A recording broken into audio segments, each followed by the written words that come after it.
Hello, and welcome to the Pagan Podcast with me, Carolyn. Now, I always call myself a Druid witch because that is the path that I follow, and I have done so for 40 plus years. But I don't necessarily practice like many Druids and witches do. I am a solitary practitioner who follows a path of animism, which means everything has a conscious or a consciousness, and right from the smallest pebble to the largest tree. And as humans on our path, we can work with this energy. Now, if you have an affinity with gemstones, you will probably understand what I'm talking about. But if you haven't, then look into things like animism, because it is quite a fascinating subject. And I have covered a lot of it with some of the plant work from last year.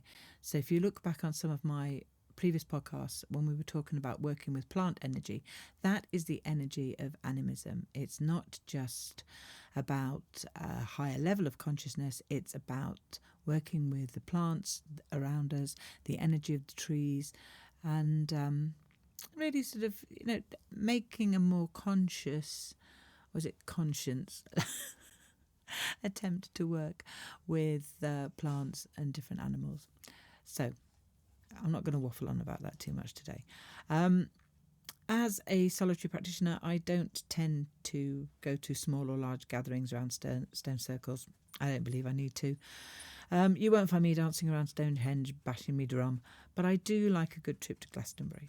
I don't go very often, but I do go now and again. I have found my path and what works for me. If you can hear that noise in the background, that is my husky having a scratch. I think she stopped. I won't cut it out. I can't be bothered. It's also very windy, so you might also hear tinkling things in the garden because I'm sitting by my by a window, and also the aeroplanes taking off from East Midlands Airport. Back to the plot. I have found my path and what works for me, and that's how modern crafts work. There are no longer indoctrined ways of working these paths. We don't have someone telling us what you should and shouldn't be doing. That's just a dictatorship with somebody needing their ego massaging. The modern paths take elements from old and they weave it in beautifully into the now. So wherever you are on your path, you are on the right one for you, as you are right now in this very moment in time.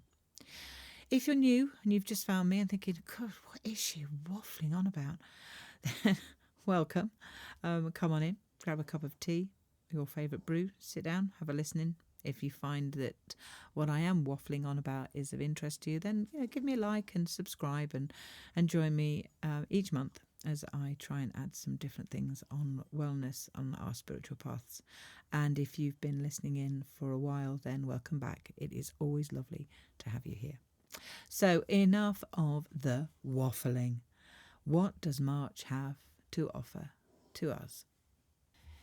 If I had to have a heading for March, it would probably be Awakening the Soul with a Season of Renewal.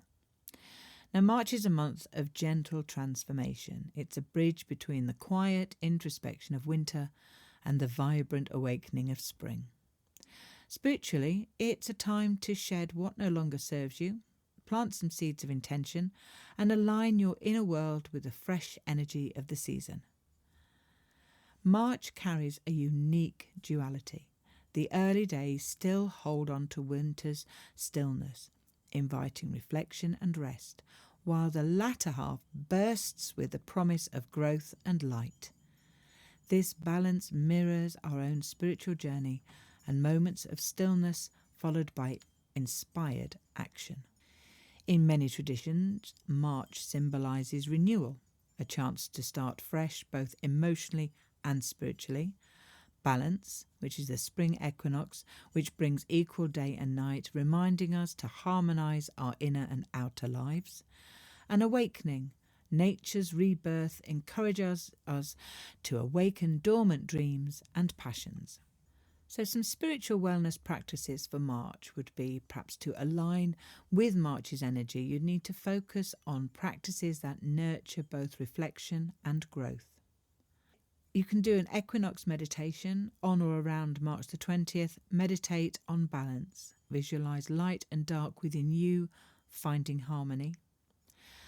Nature connection, always a good one. I always keep this into all of my podcasts, because if we spend time outdoors, and this time we are starting to notice the first buds, we are also noticing birdsong and the lengthening hours of the day. Let nature's renewal inspire your own. Journaling for renewal. Write down what you're ready to release from winter and what intentions you want to plant for spring. Energy clearing. Smudge your space with sage, which will remove stagnant energy, or use Palo Santo, which will not only remove the stagnant energy, but then replace it with positive energy, or use some sound cleansing to invite fresh energy into your home. When you do this sort of energy cleansing, it's advisable to open your windows and doors and let that stagnant energy out. Affirmations for March. If you like to journal or you like to use different affirmations and prompts during any of your work, then perhaps these 3 might work for you. So the first one is, I welcome new beginnings with an open heart. The second one is, I am in harmony with the cycles of nature. And the third is, I release the old and embrace the new. On March the 3rd, we have the full moon, and it's called the worm moon. Now, why is it called the worm moon? It makes me laugh, this one. I do find this quite funny. It comes from the appearance of earthworms, apparently in the thawing soil, a sign that the ground is softening and life is stirring beneath the surface. So symbolically, this represents fertility, transformation, and the unseen work that leads to visible change. So it's everything that's going on underneath the ground level is still moving, and the worms are still doing their job. But unless you're in the UK, which I don't know where this is the same, obviously this is Northern Hemisphere. It's going to be different in the Southern Hemisphere because you're coming up to a different time of the year. But if you're listening in from the Northern Hemisphere, then I'm not entirely sure we have any months really now. We have had some this year that are solid, cold, frozen times of the year where all of a sudden you'd see all the worms come back up again. I don't think that happens anymore. It used to. 30 to 40 years ago, we would have some hard frost and we'd have days of it, whereas now all we've had in the UK is rain.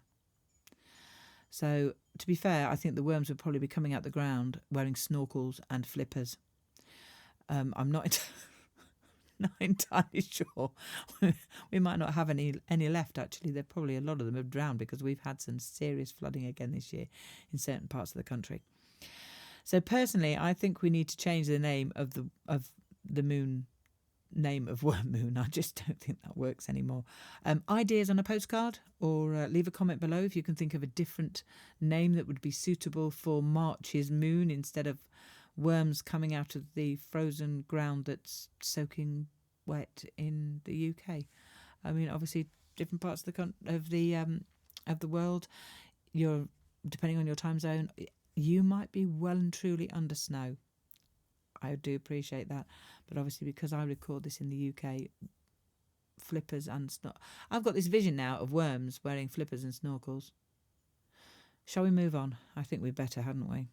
Spiritual themes for March's full moon will be renewal and rebirth. Just as nature begins to bloom, the moon invites you to shed old patterns and embrace fresh beginnings, and it's a perfect time to set your intentions for the months ahead. It's also a time of grounding and growth, so the worm moon's earthly energy encourages you to reconnect with your roots, both literally and spiritually, whilst nurturing the seeds of your dreams. Awakening intuition is another one, and as the days are starting to grow longer, your inner clarity strengthens. This moon can heighten intuition, making it a powerful time for meditation, journaling, and self-reflection. If you'd like some ritual ideas for March's full moon, then release ceremony is a good one. Write down habits, fears, or doubts you wish to let go of, then safely burn or bury the paper as a symbolic release. Nature connection, spend time in nature, as I've already said, feeling the earth beneath your feet to align with the moon's grounding energy. Manifestation meditation, visualize your goals or seeds planted in a fertile soil ready to grow with the coming season. And an affirmation would be, I welcome new beginnings, release what no longer serves me, and trust the cycles of life to guide my growth. So when we've had a full moon, we also get a new moon, and the new moon this year falls around the 19th of March. Obviously, it depends where you are in the world of what time you'll have your full new moon and new moon. However, I'll go with 19th of March because that's the time that here for GMT. The spiritual meaning of March's new moon is time for renewal and inner awakening. Again, it's all the same themes, isn't it, that comes through spiritually depending on where we are on our paths. So March's new moon is more than just a celestial event, it's a spiritual reset button. Now, in many traditions, the new moon marks the beginning of a fresh lunar cycle, symbolising new beginnings, inner reflection, and planting seeds for the future. But March's new moon carries its own unique energy, and it blends the themes of rebirth with the seasonal shift towards spring in the Northern Hemisphere. It's a gateway to renewal, so March's new moon often aligns with the energy of the equinox, a time when day and night are in perfect balance, and spiritually this balance invites you to recalibrate your life, to let go of what no longer serves you and make space for what's to come. And it's a cosmic nudge to start fresh projects, set your intentions and embrace change with optimism. There's a deepening intuition side. So the darkness of the new moon is symbolic of the unseen and the subconscious. And in March, the energy is amplified, encouraging you to listen to your inner voice. So meditation, journaling, or just quiet walks in nature can help you connect with your intuition and uncover insights that may have been hidden in the noise of daily life. Planting your spiritual seeds. Well, just as farmers are preparing the soil for spring planting, the March's new moon is a time to plant your spiritual seeds. Now, this could mean starting a new habit, committing to a form of personal growth, or setting intentions for emotional healing. The energy you invest now will grow and blossom in the months ahead. And then there's emotional cleansing. Because March bridges the end of winter and the start of spring, this new moon often carries a cleansing energy. Spiritually, it's a perfect time to release those lingering fears, grudges, or self-doubts. Rituals, again, like burning old notes, cleansing your space, or simply just decluttering your home can help you align with this fresh start. And then aligning with nature's rhythm. The March new moon reminds us that life moves in cycles. There's a time for rest, a time for growth, and a time for harvest. By aligning your intentions with this natural rhythm, you can move forward with greater harmony and purpose. So on the night of March's new moon, write down 3 intentions you want to manifest over the next lunar cycle. Keep them somewhere safe and revisit them during the full moon to see how your energy has shifted. And of course, I have mentioned it, we can't forget the spring equinox on the 20th of March. So March is a huge month of transition. Like I've already said, it is that bridge between winter and spring starting proper. We can look outside and see everything is just starting to make an effort in waking up. And I've got hazel trees in my gardens that have got catkins on. Obviously, we have lots of snowdrops out there. I mean, and I know many places are still covered in snow and thinking, what, we haven't got any of that yet. What matters is where you are in your world. I can talk about where I am in my bit of the country in the UK, but it matters where you are and what you are seeing and what you are part of in your area, on the piece of land that you stand on when you're doing it, perhaps doing some reflections or some meditation. So using this bridge as a quiet introspection of winter and the vibrant awakening of spring, at its heart lies the spring equinox. So in all of this, it's the spring equinox, and inviting us to align our inner world with the harmony of nature. Spiritually, it's a time of renewal, growth, and planting those seeds, both literally and symbolic. ready for the month's end.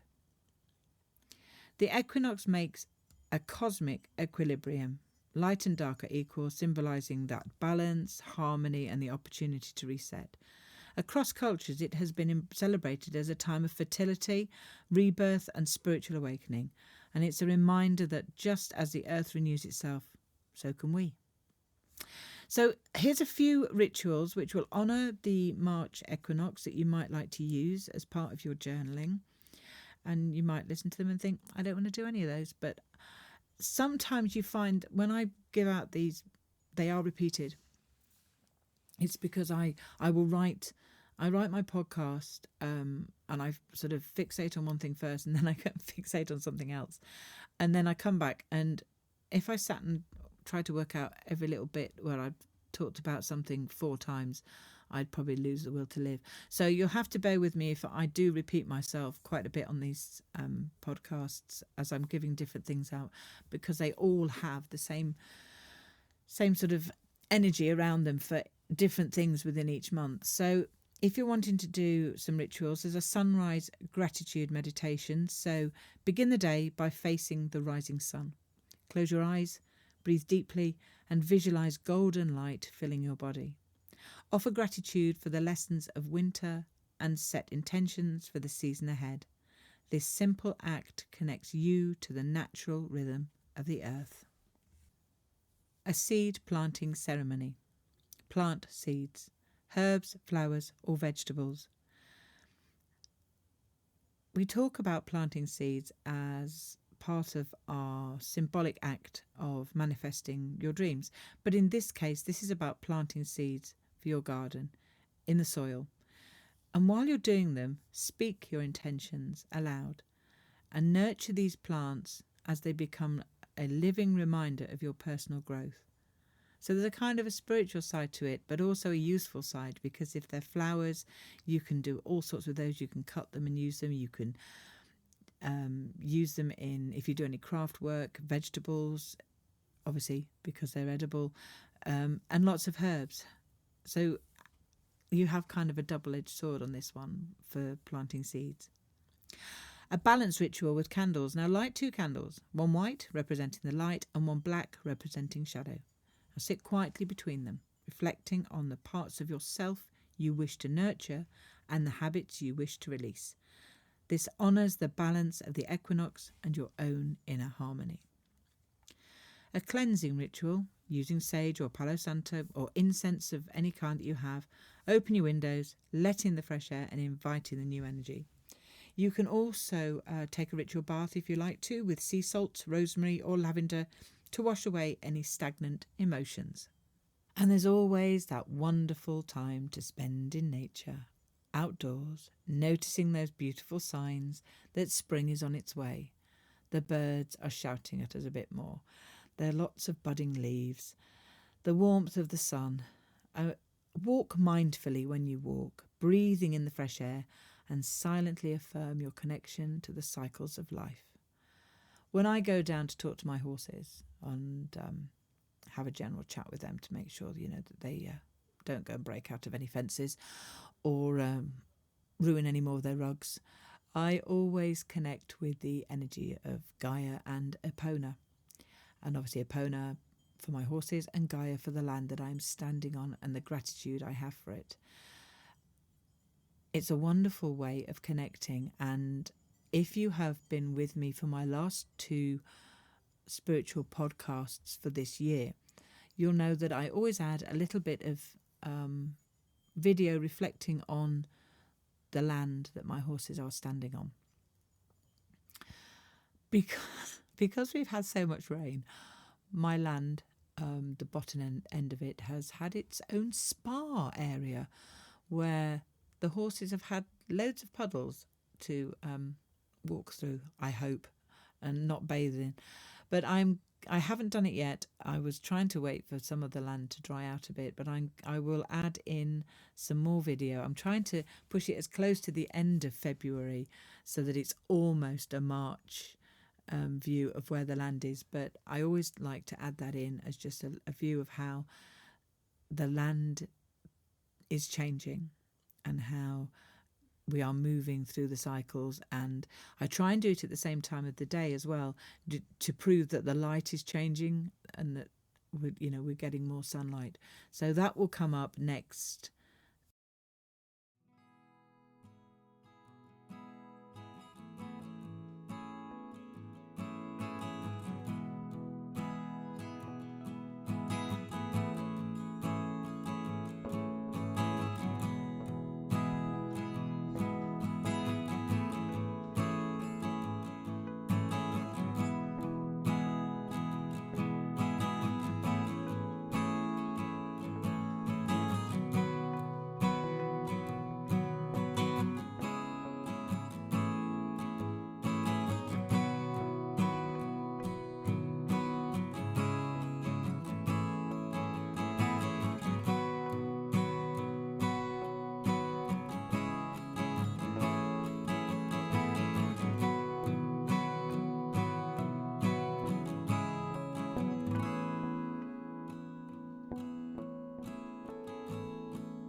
So my final thoughts on March's wellness. The spring equinox is more than just a seasonal shift.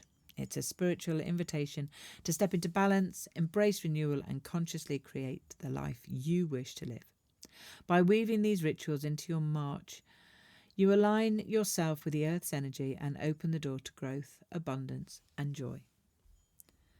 March is more than just a change in the weather.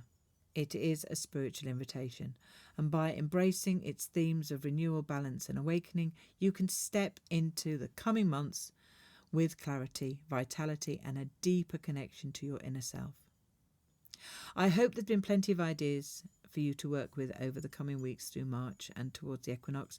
Obviously, you can pick and choose what works for you. Some might not. You might not like any of them. You might just like to listen in to me waffling. You can mix your rituals for your path and how you feel about them, but also don't forget to use the lunar firehorse rituals for each month that I recorded and put online in February, and also the meditation that I posted to meet the lunar firehorse, because that can be used any time of the year. Thank you for joining me for this spiritual wellness walk through March. Take care of yourself, and until next time, bye for now.